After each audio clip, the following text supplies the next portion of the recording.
पाहुयात पुढची बातमी। स्मृती मंधाना हिचं लग्न मोडल्यावर आता स्मृती मंधानाचा बालमित्र विज्ञान मानेनं पलाश मुच्छलवर गंभीर आरोप केलेत।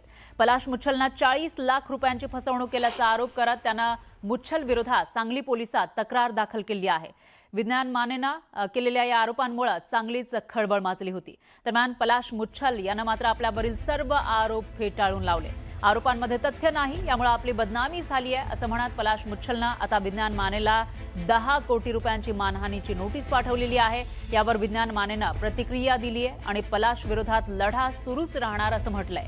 मुच्छलकडून तक्रार मागे घेण्यासाठी आपल्यावर दबाव टाकला जातोय। अंडरवर्ल्डची धमकी पलाश मुच्छलकडून दिली जातीये असा आरोप सुद्धा मानेनं केलाय। पलाश मुच्छलचे जे वकील साहेब आहेत त्यांनी माझ्यावरती डिफॉर्मेशनचे 10 करोडची आबरू नुकसानीचा दावाची नोटीस मला व्हॉट्सअपवरती पाठवली। मला एक सांगायचं आहे सर्वांना की ज्या व्यक्तीला आबरूच नाही आहे त्यांना आबरू नुकसानीचा दावा टाकण्यात काय अर्थ नाही आहे।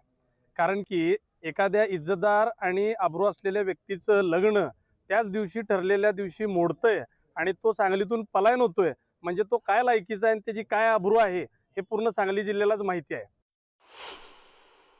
माझ्यावरती दबाव तंत्र आणून मला खूप फोन येतात, धमकी यायला लागलेत, मला खूप पद्धतीचे थ्रेट कॉल्स यायला लागलेत की तुम्हाला ते सोडणार नाहीत, असं नाही करणार, आमची त्यांच्याशी ओळख आहे, म्हणजे खूप वेगळ्या पद्धतीनं मला अंडरवर्ल्डची सुद्धा भीती घालायला लागलीत। म्हणजे एवढ्या खालच्या पातळीला जाऊन पलाश मुच्छल आणि त्याचे कुटुंब वागायला लागले।